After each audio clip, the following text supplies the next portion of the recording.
and say good morning to everyone. And let's begin with a blessing. Good morning to you. Adonai Eloheinu melech haolam asher kitshanu b'mitzvotav v'tzivanu b'divrei Torah. Amen. So Terry, were you going to sing us good morning? I was, but actually I just watched last week's and I have another song. Oh, okay. What was that one? Yad Elohim, Elohim Bakol. Yad Elohim Bakol. I thought it fit in with your Elohim theme from last week. The hand of God, Elohim. Well, the other thing too, Terry, is we were talking Elohim Bakol. Right. So we were talking last week about verse 8, Vayishma'u et kol Adonai. They heard the voice of God, the sound of God. We talked about what is that, what exactly is that sound? What did they hear? What's we had various translations of the word kol in this context, and we looked at I know, I was listening. Psalm 29 and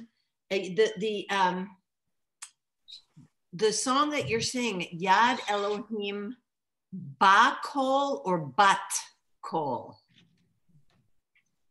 Oh, no, it's Ba Kol, I believe. Not Ba. There's a Talmudic expression that is so beautiful.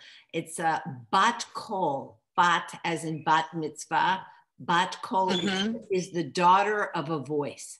I just love that expression. Sometimes when people hear a message from heaven, it's described as Bat Kol, the daughter of a voice. I just so I thought that's what you were saying. Yad Elohim. That's lovely. Bat Kol. I was just thinking about the whole different direction based on the Elohim. It was the. I'm sorry. So Yad Elohim Bakol would mean nobody's frozen in everything. I think that's probably what it was trying to say. Good. Any other comments on last right. And I study? Yeah, Terry. Discussion. Yeah. You have not the best. I have to move. No. And Sarah, well, we have two going at the same time. Did you get my calendar invite, Sarah Lee? Pardon? Did you get the calendar invite I sent you with the link? Yeah, I just got something. Yeah, okay. that just came through. But what Willa was trying to send me, that didn't come through. Yeah, that's it's the same link every. And I had the one with all the listings and everything, and it's gone. And I emptied the trash yesterday, and I know I didn't trash it. I know I didn't, but that has happened before. These computers, they have a mind of their own. You know, it's really a miracle when you stop to think about it, and we depend upon it so much, and we curse it a lot. So I would say, like most things in life, it's a blessing and a curse. Exactly. Yeah. Good. So any other good and welfare? When will we ever get back in person? Yeah. I miss it so. Oh, well, that's very sweet. Well, I appreciate that. Well, maybe. I have no idea. You know, this is nobody does really. The temple board decision for us in particular. Maybe after the summer. Most people will be vaccinated. Yeah. Yeah. That'll be great. And what's everyone doing for Passover? Anyone have anything special going on for Passover? Oh yes, I'm going to a Zoom Seder from in the East, and because it's in the East and there's a 3-hour time difference, it's 2:30 in the afternoon. Oh, right. But at least they're including me. Very nice. So you're going to have 4 cups of wine at 2:30 in the afternoon. I'll be there for the aftermath of that. You'll have a good night's sleep. And you won't have to clean up. No, well, I'd like to stay awake because Sarah Lee and I were going to do something with a friend that night too. So great. Oh, good. Yeah, we're going to meet over here. But Hey, our Adam, my Michelle, kids we're just talking about Passover plans. yeah, well, my kids are come. My son and his partner and my grandson are coming in late on Sunday afternoon. And by the time I pick them up from the airport and everything, I don't know. It's going to be a mess. So I don't know if I'm going to be able to. Well, on Sunday is the temple virtual Seder. So you could just sign on to the temple Seder. Right. Yeah, well, that's what I was going to do, but I don't know what time. And I'm just hoping they come in on time. Yeah. And I'm worried about them being on the plane anyway. But is the synagogue having virtual services on the first or second day of Pesach this year? You know, Bonnie, no, we have only one morning service, and that is for the seventh day for Yisker. Yeah. Mm-hmm. I have to find a place to say Kaddish then. Okay. If you want to say Kaddish on the first or second day, yeah. Yeah, first, second day, but. So we've got 7 people, all vaccinated, Sherry, Eileen and Abe, and another couple getting together for a real live in-person Seder on first night. It's going to be a Machaya. Yeah, and then Sherry will come over for virtual with leftovers for second night. And we will definitely have leftovers. We're having real live with our family and extended in the garage. Uh-huh. There you go. It's good. You know, right. Why is this year different from all other years? Yeah. Yep. We're doing Seder in LA because everyone have been vaccinated with the same people who last year did a Zoom Seder. Great. And what's interesting is last year, no one would have thought that this was going another year. Yeah. So Matthew, you and Kay are going to drive out there? We'll drive to LA. We'll stay in my son's guest house, which no one stays at. We'll even stay at their house. And the chairs in the friends' backyard are like nailed down 6 feet apart. So when the kids have friends over, and Seder will be in the backyard. And in 2012, we were renovating our place and did second Seder at our architect's house, North Phoenix, right on the desert. And they held it outdoors. I'm thinking back, they could probably do it. They're right on the desert. They had all the tables out literally in the desert to reenact the real Seder. One of the many joys of living in Arizona. Well, many, many years ago, when Temple Solel first started, we had a Seder in the desert. Right. Mm-hmm. Lovely, lovely. I don't know if any of you were there. I was 1 year. You were, yeah. Yeah. But then our Arizona family started growing and extending, and we ended up just always having it at our house. So. Good. So when we were last in the Garden of Eden, Eve had, or the woman had eaten the fruit, and their eyes were opened, and they saw that they were naked, and they sewed together some fig leaves. And now in verse 8, they heard, as we said, the voice of Adonai Elohim walking itself in the garden, in the windy part of the day, in the breezy time, it's translated here.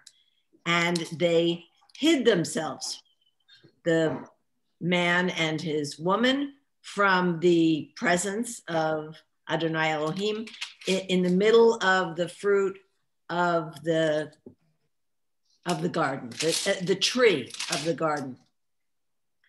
So there they are, their eyes are now opened. They're feeling embarrassed at their nakedness and probably at their disobedience as well, although the text does not say that. And then very, very famous line in verse 9. So Adonai Elohim calls out only to the man. So it's interesting that God does not address the female at this point. and says to him, Ayeka. Ayeka. Ayeka is an important word to know. It means, where are you? And it becomes a foundational term for the thought of Reb Nachman of Bratslav, who interprets it much, much more broadly beyond the context of this particular verse as one of the essential questions that we should be asking ourselves on an ongoing basis in our lives. Ayeka, where are you? Where are you today?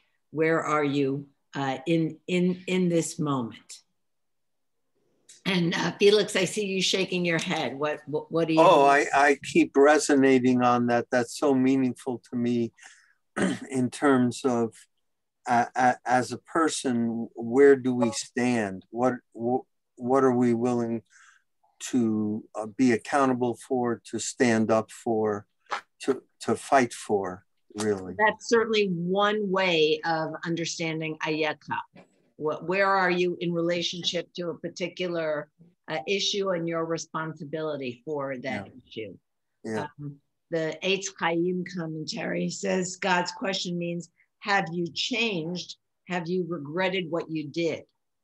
But it's just a broad question that we can understand internally. Felix, you're interpreting it at more of an external way, but we could also look at it, where are you in terms of who you want to be? I'm thinking both internal and external. Yes, one is not sufficient without, they just go together. Where are you in your spiritual growth? Where are you in your family life? Where are you in your level of observance?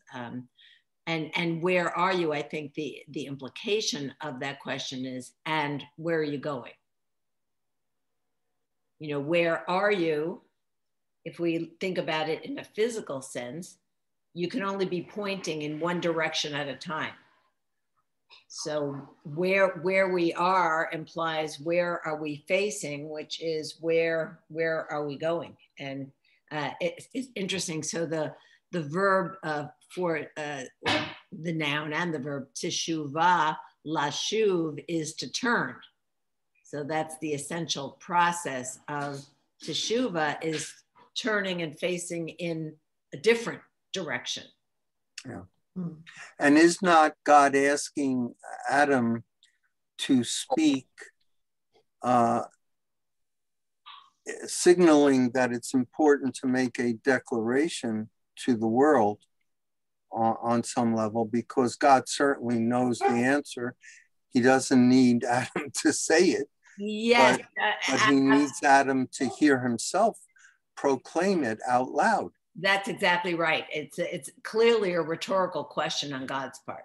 Mm-hmm. It's not like God can't find them, and God literally is like, we're playing hide and seek. Where are you? But yes, by acknowledging out loud, which again, when we talk about teshuvah, that is verbal acknowledgement of wrongdoing, is one of the first steps of teshuvah. That's why so much time is spent on Yom Kippur with the al chet and the vidui, because that's part of us saying out loud what we've done.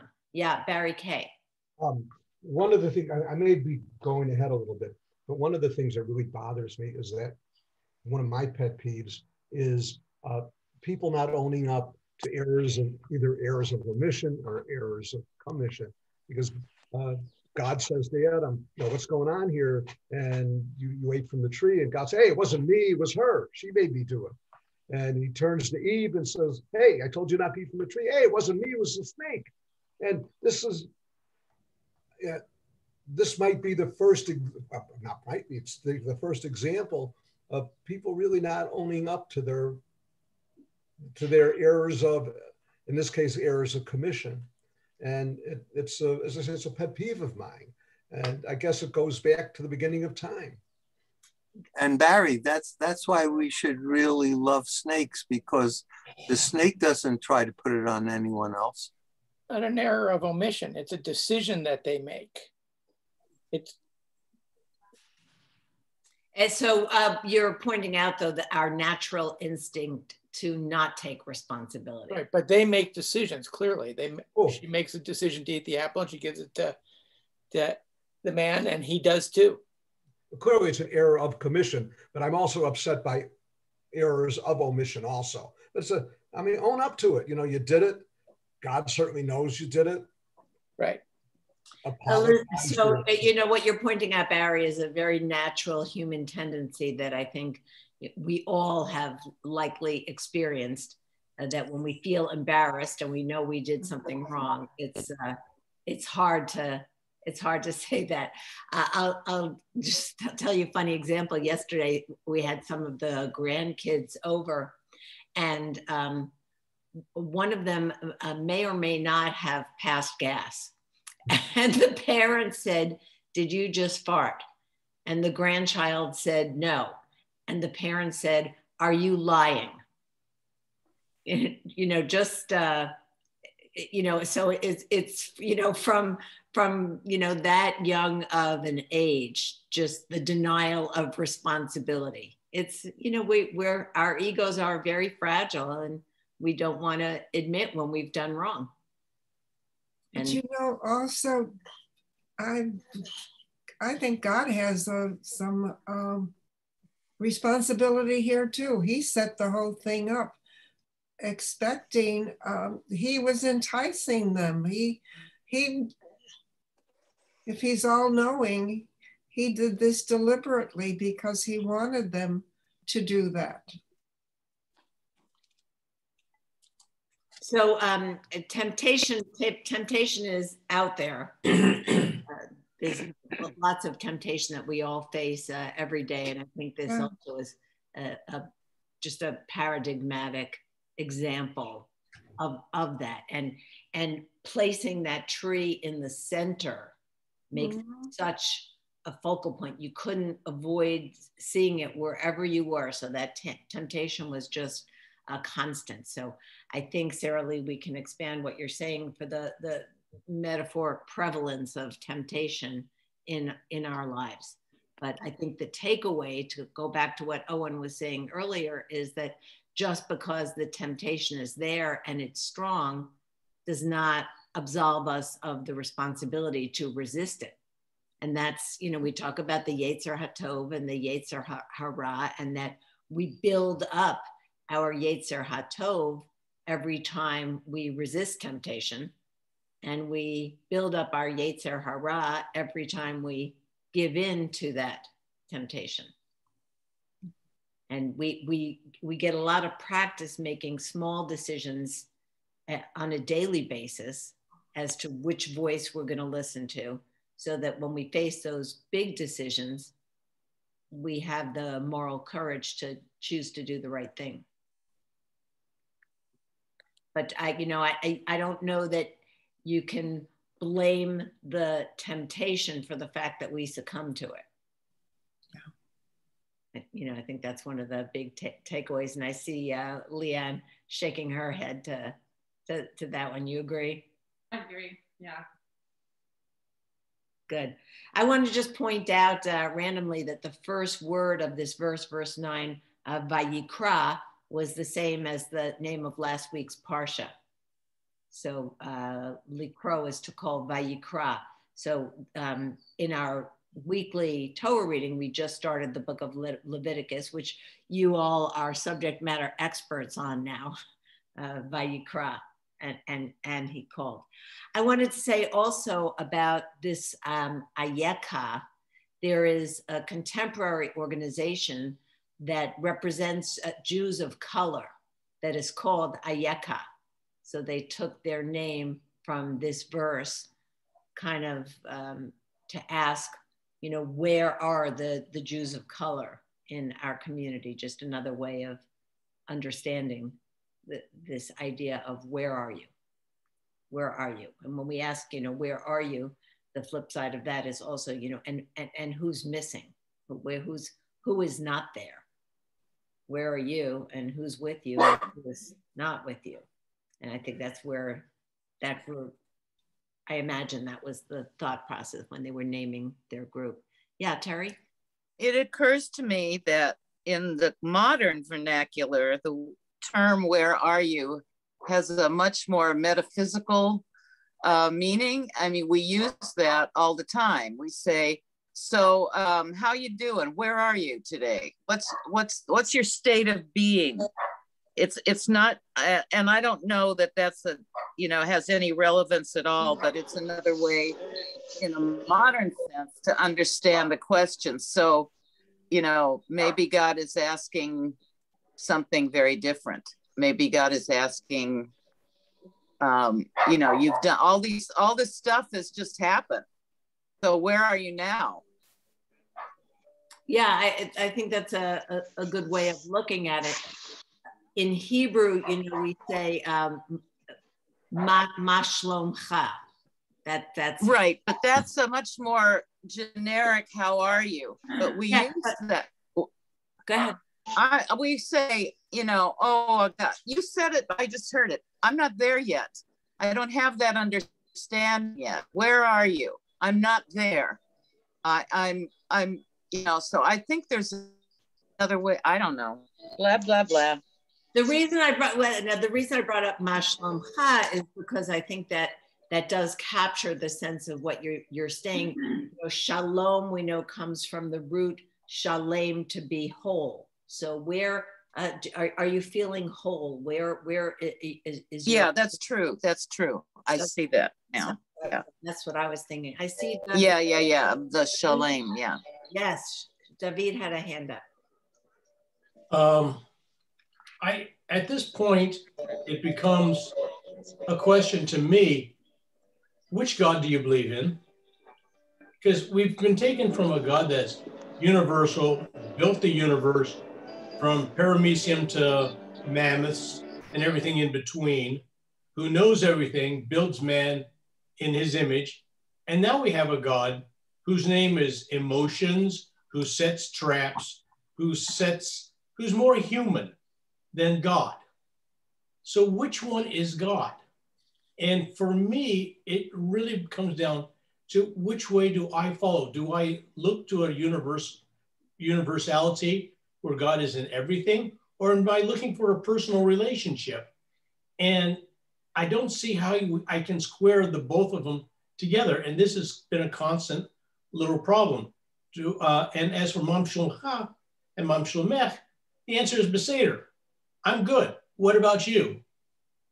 Beseder, Ve'at or Ve'atah. So if God's saying to man, how are you?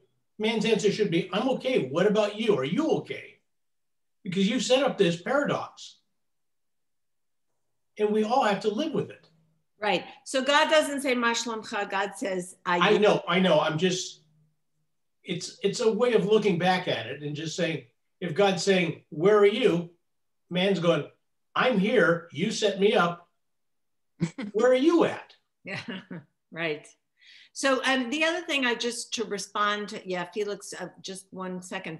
The other thing to respond to your paradox of these various ways of understanding God, I'm wondering if it's necessary that we have one way that we understand God that's a one size fits all in every situation in life, or just as we see an evolution of God in the text, and clearly, many people have pointed out, this is a very anthropomorphic vision of God that we're seeing here. God is walking. God has a voice to over thousands of years of Jewish thinking and evolution in how we look at God. I think as well that we individually experience an evolution of our concept of God, and that it's not a one-way street. We can have an experience and understanding of God in one direction and then another time in a different way. And for me personally, I would say, for example, that my theological concept of God does not have God intervening in the details of my life. If I'm in a hurry to get to the temple and I make every green light, I'm happy but I don't think, as some people do, that or score a touchdown. That was divine intervention that, smoothed my way when I needed it. On the other hand, that doesn't mean that I can't also pray as if I believed that. And I can live with that paradox in my own life. Felix, yes. So I was thinking that for me, one of the most meaningful answers to the question of Ayacha, am I saying that right? It's Ayaka in this case. Ayaka is Hineni. Hineni, here I am. Absolutely, yes. Which for me means I am ready to act in a righteous way, or the most righteous way I can muster. And I can't remember that, of course, I think there's a very well-known place in the Torah where it appears first, and I can't remember where it is, but Abraham. Abraham says it. Yeah, I don't know. Yeah. I don't know Thank if it's first, but Owen is exactly right. That is the place where it is most prevalent. When we read, I think it's Genesis 21 and the story of the Akedah, that is one of the jarring refrains of that story is Abraham's constant reiteration of Hineni, I'm here, all present and accounted for. How did God ask the question in that one? It there? Yeah. Well, let me take a quick look. As I said, he said, hey, baby, what are you doing? Baby, where are you? Was machst du? Yeah, baby. It's actually chapter 22. So listen, it's a great thing to just take a quick peek at, because it's very parallel to what we see here. The chapter begins, and of course the chapter distinctions were added, 1,000, 1,500 years after the text was written. So we can't read too much into that. But that scenario, that story begins, after some time, God tested Abraham. So very parallel to what we're seeing here, that some people are objecting to. God tested the man and the woman in the garden. And now God tested Abraham, and he says to God says to Abraham, or God, actually, he doesn't ask a question. He just says, Vayomer Elav Abraham. Let's just see what this says. It happened after these things. Elohim nisa et Abraham. The God said to Abraham. It doesn't say what he said. It doesn't say what he said. There's no statement and there's no question. Just God said something that is unrecorded.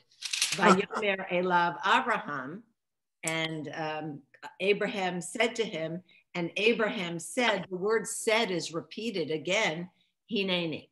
So basically, we don't know what God said, but Abraham's response is present for duty. Right. Yeah. So I want to come back to David's point, which is, if I can paraphrase this, the notion of is God a constant entity, or does God change? And I think the whole point of the Torah is that God is an evolving, learning entity that makes mistakes, that changes his or her mind, that says, oops, the timing was wrong. I didn't come in time. These bad things happen. These good things happen. But that, to me, that's the most helpful part of learning this, is that God changes God's mind and gets pissed off and does stuff that she regrets. And that's part of, whether, in George Bernard Shaw's sense, that God created man in his own image, and man, being a gentleman, returned the favor. That I think the changing part and the evolving and learning part is what's most impressive to me about this. All right, Sherry has the floor, and then Merle. I think what Owen says is exactly right, that there is not a static view of the Hebrew God.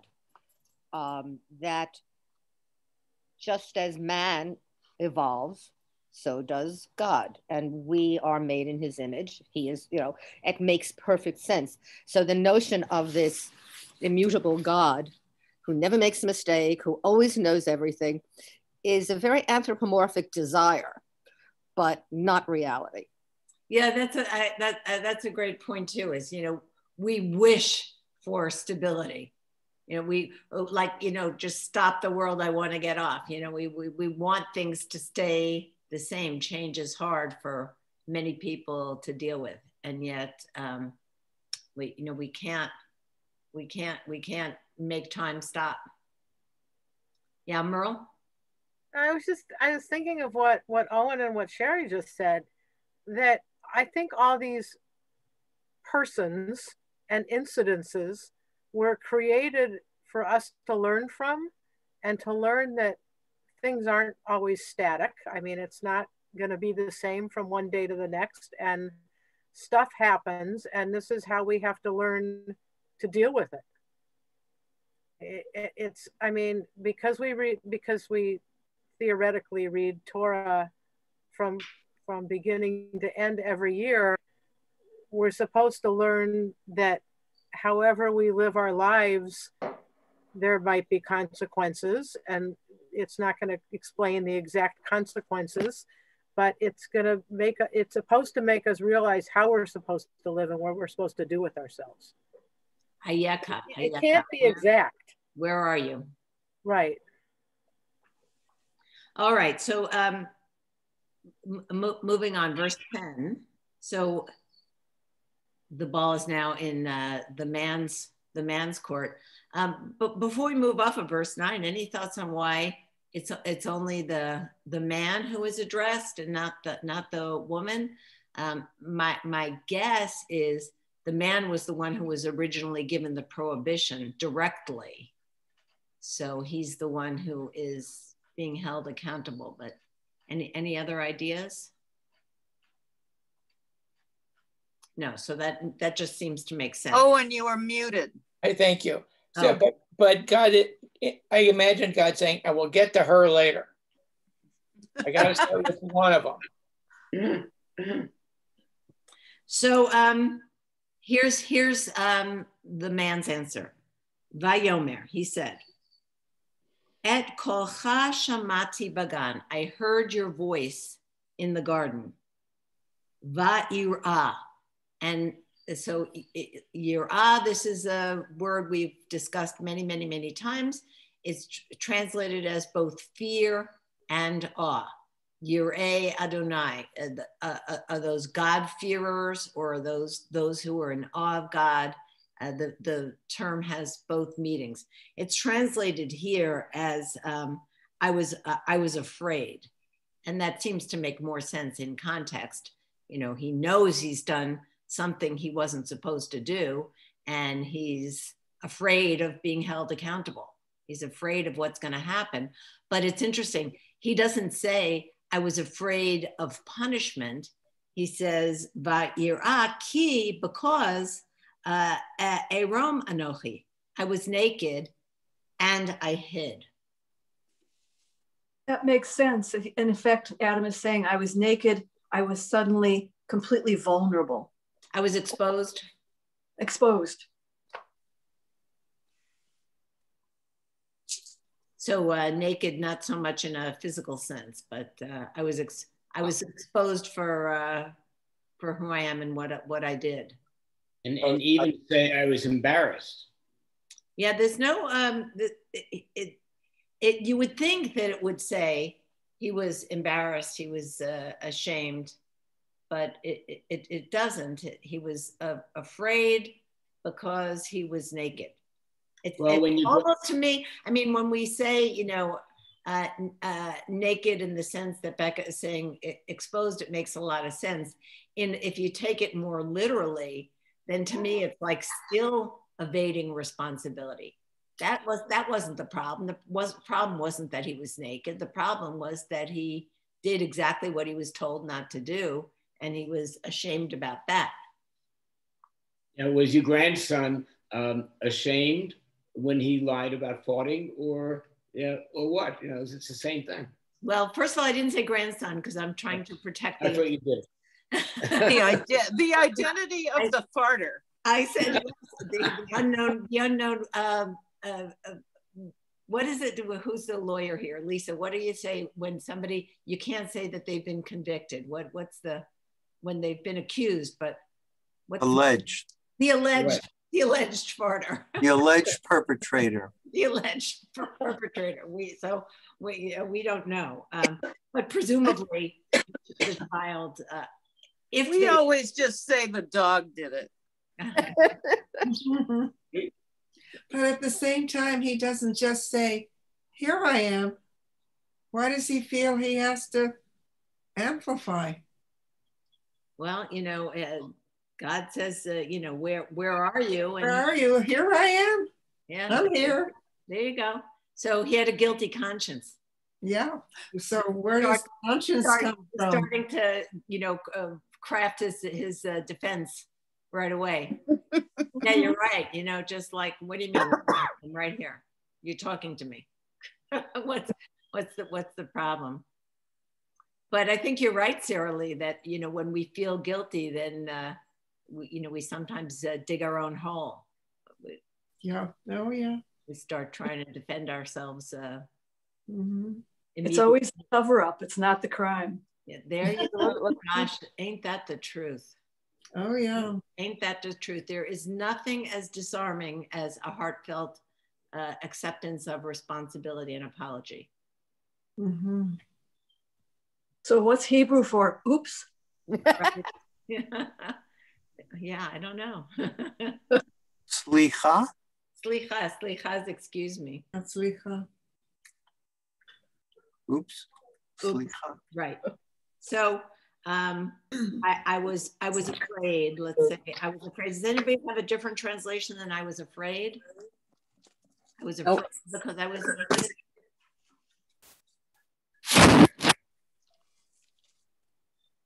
I've got afraid. Yeah. Okay. And then, so verse 11, this is set up as a dialogue. So now it's not even telling us that this was God speaking, but it's clearly God's response. Bella, you wanted to say something before I move on to 11? Yes. Yes, I was wondering. I'm trying to process it so that I can articulate it. In the translation, it says, "I was afraid." Right. Where prior to eating from the tree of knowledge, they had knowledge already, but is this implying that they were not aware of all of the feelings? At what point did they become aware of the feeling of fear? Yeah, we don't know what their level of self-conscious awareness was prior to this moment. Specifically, what they gained in eating the fruit was the knowledge of good and evil.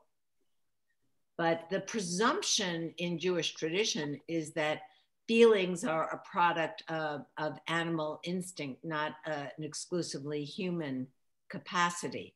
So, for example, Maimonides says that the reason that there is a prohibition of killing an animal and its young on the same day, why might that be? Maimonides says the reason is because we want to protect against inadvertently killing the young in front of its mother. And he says that the feelings of a human animal, of an animal in that situation are no different from that of a human. That the capacity to feel sadness over the death of one's young is something that is in common between human and animal. So I think we can presume from that there was an awareness of feelings up until this point, but the ability to make moral judgments is what is new. I'm trying to see I hear you, but I'm trying to see the correlation, because we were talking about shame and now we're talking about fear.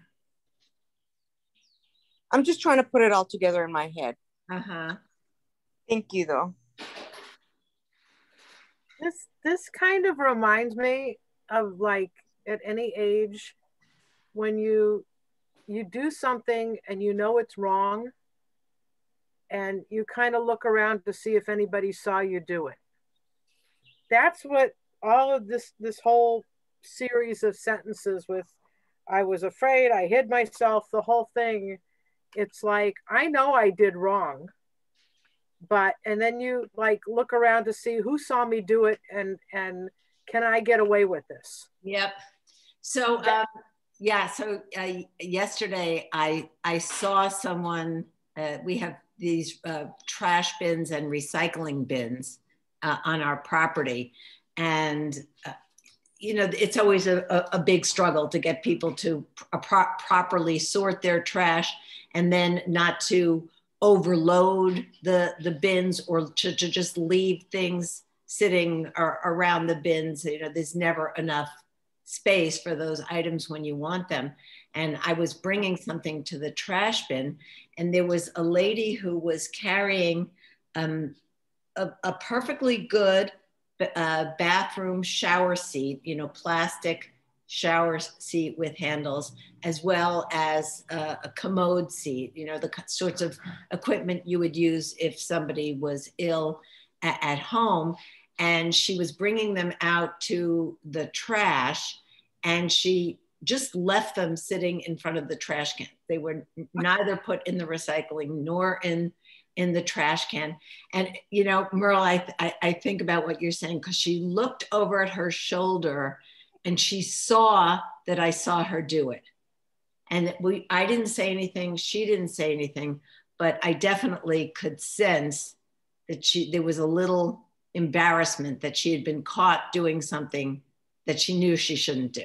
And then if you see that person again, her reaction's kind of going to be change the subject before that subject might even come up, like fear that the discussion might happen again. And the Musar masters say that if you want to control your speech, because, Lashon Hara is such a grave temptation to all of us, to bring it back to our opening discussion, one of your guidelines can be, if you have to look over your shoulder to see who's listening before you say something, then you probably shouldn't be saying it.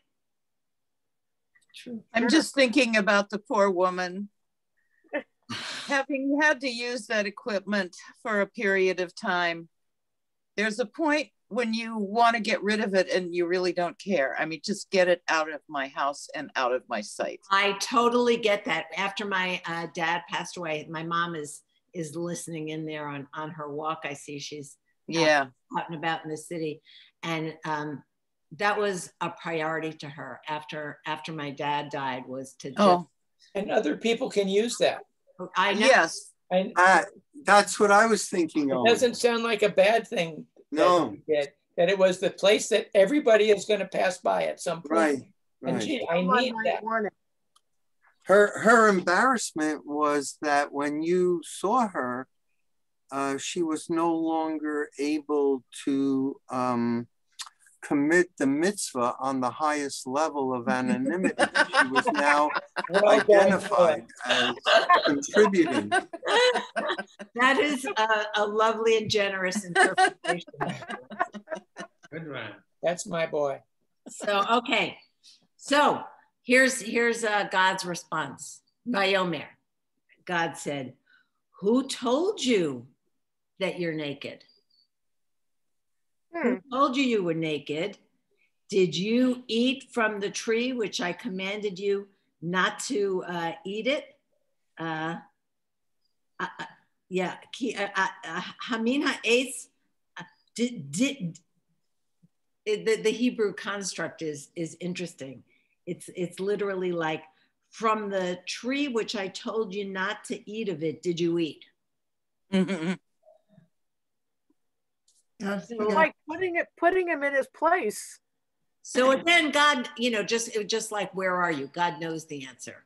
Right. God knows. Did you get into the cookie jar? Yeah. The cookie jar. Is that why you have crumbs on your face? It's so funny, Terry. We're talking about this lack of this unwillingness to take responsibility, and how that starts at such a young age for us individually, and at such a young age here in human history. And you remember that little rhyme? I have a book in my office at the temple of that little ditty, "Who Stole the Cookie from the Cookie Jar?" Yes. And Helena loves that book. Given the opportunity to read a book, she can read that same stupid book 3 consecutive times. You know what I'm talking about? Who stole the cookie from the cookie bar? Wasn't it also a game? Barry stole the cookie from the cookie jar. Right. Yes, you. Couldn't be. Then who? Lisa stole the cookie from the cookie jar. That's the whole book. But that whole book is a midrash on this story. That whole book is based on a jump rope rhyme. Right. So God asks this rhetorical question: Did you eat from that tree that I told you not to eat from? And what's his answer? The human says, the woman, the woman asher natata imadi, which you put with me. Yes. So it's your fault. Blame game. In a way, Adam is blaming God. Yes, absolutely. Yes. You gave me this woman, and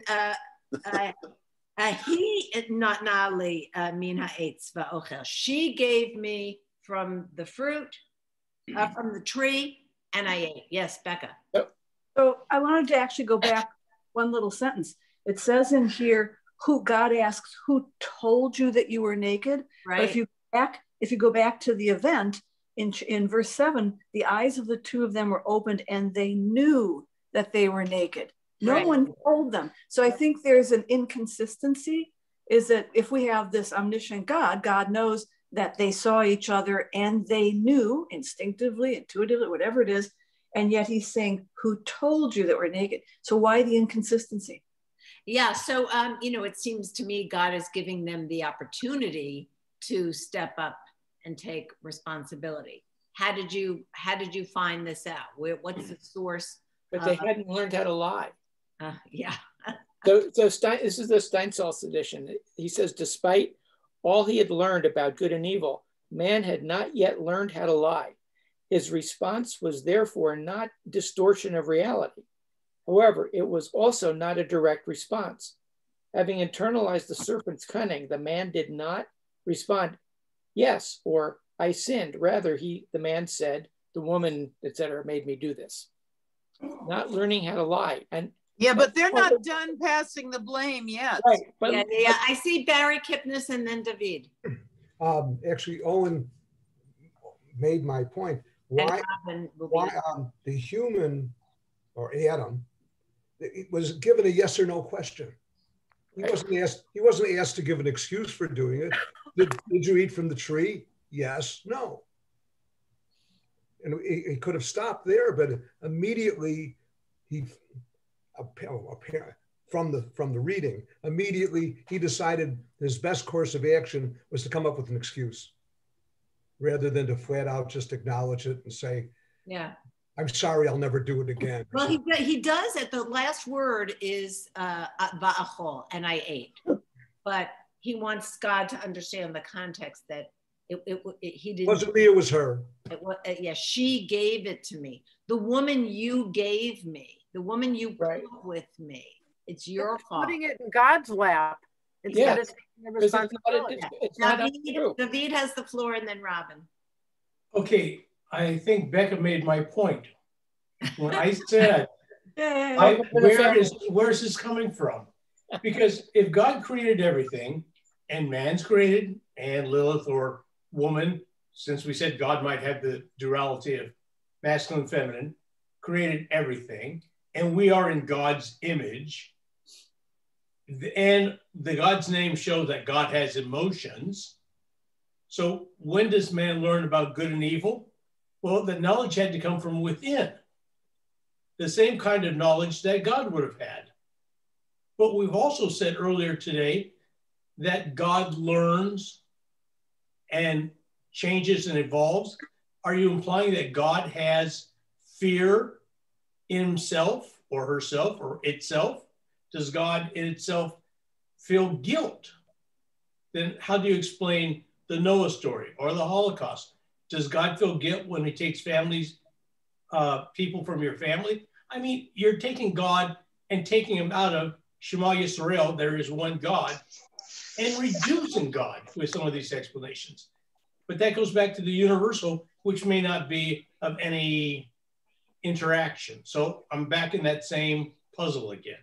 Yeah, so I think you come from the Maimonidean perspective of the doctrine of negative attributes, that there's really nothing that we can positively attribute to God because God is so totally and essentially other as to be inaccessible to human understanding.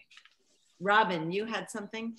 Yes. So we were talking about, back how Eve was the last one to be created. And so she was the pinnacle. So she's the smarter and everything. So it's not so much that Adam is blaming her, but he's explaining it's like, that, well, this is a good thing because I'm learning and I'm learning from her. And, so that was one thought I had.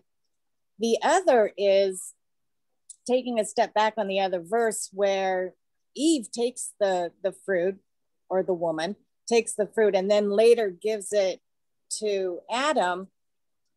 Since God first spoke to Adam, he also should have had the responsibility. If he didn't say no, no, no, she could have made the assumption that, oh, well, God must have given new directives, that now it's okay or something. But either way, I still think that for him to rely on her, it's not really blaming. I think it's just, trying to learn and understand, because that's, you learn from your mistakes. I don't think he's just immediately blaming someone. I think it's just explaining, not blaming. That's all. Yeah. Again, a kind of a more generous reading than I would see from my perspective, but I appreciate everyone's kindness and trying to find ways to judge in accordance with the scale of merit, as we might say. Dennis Prager's comment in his commentary on this verse says, human beings need 4 things: air, food, drink, and someone to blame. Oh, actually, he's quoting Abraham Tversky on that, but he quotes him at this place. We need 4 things: air, food, drink, and someone to blame. John, did you want to say something? Yeah, I'm just going to say that I think Adam was blaming anybody he saw. God was there and Eve was there, and yeah, they did it. I didn't do it. You gave her to me, and she did it. I think he was just passing the buck completely. Yeah, she's a bad influence. And God gave her. It was peer pressure. Both wrong. I'm innocent. Right. Yeah, I think that's kind of the plain sense of the text. Yes, Becca? It seems to me this is the beginning of Judeo-Christian law and the fact that Jews are lawyers, because Adam is essentially saying, yes, I'm guilty, Your Honor, but there were extenuating circumstances. Yeah, there you go. Right. And that's why all Jews are lawyers. I don't know. Yes. Sentence mitigation. Yeah. There's certainly a lot of them in my family. Say that. He's throwing himself on the mercy of the court. Yeah. Right. But John brings out an interesting point for me. So Adam never actually saw the serpent? Well, I don't know if that's the case because, and this is to what Robin said before, there's no chronological disconnect between the conversation with Eve and the serpent and her eating and then her giving the fruit to Adam, it seems that he is right there with her. We can go back and take a quick look, but it seems that that he was a bystander. So the woman replied to the serpent, "We can eat, blah, blah, blah." The serpent said to the woman, "You're not going to die." The woman saw the tree was good for eating. And it says she also gave some to her husband and he ate. So we don't really know what the chronology was. Was he like over somewhere else and she brought it to him, or was he right there? I don't think we can know that piece of the puzzle from the text. Chronology and proximity. Right. Yeah. Yeah, I think those are, we can only speculate. Yeah. But wait, there's more. And then? Yeah, so the woman, I like that, the woman that you did it. It's like, the classic, wait till your dad comes home, look what your son did. Yeah. But she ain't no dummy either. Yeah, no, okay, yeah, verse 13. Vayomer Elohim la'isha, so the Lord God said to the woman, Ma zot asita, what did you do? Again, I didn't do anything. Yeah, we God knows what she did. It's already been established what she did. What did you do? Ma zot asita. And the again, clearly rhetorical, doesn't wait for the woman to answer. It's the facts have been established. Adam already admitted, the man admitted that he ate. So the woman says, the serpent, the serpent fooled me and I ate. So it's the chain of blame is going on here. So everybody's pointing the finger at. Can we go one more and then tie, because I think the next line also just puts a cherry on it. Okay, so verse 14. Who gets punished in the end? My God said to the serpent, because you did this, it's the exact same Hebrew that as the question to the woman. Ki asita zot, because you did this, arurata, cursed are you from all creatures and from all animals of the field. You will go on your belly and you'll eat dust all the days of your life. And so, by the way, I just want to point out to you that you have in your handouts the pages from Friedman's commentary, pages 23 and 24, which are Friedman's takeaways from this verse.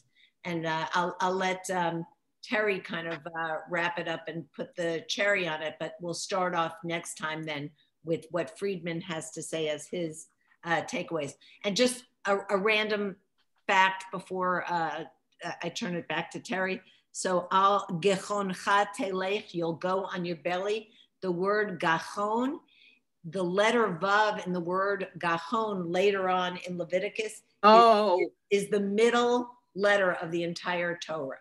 Oh my God. All right. That's right.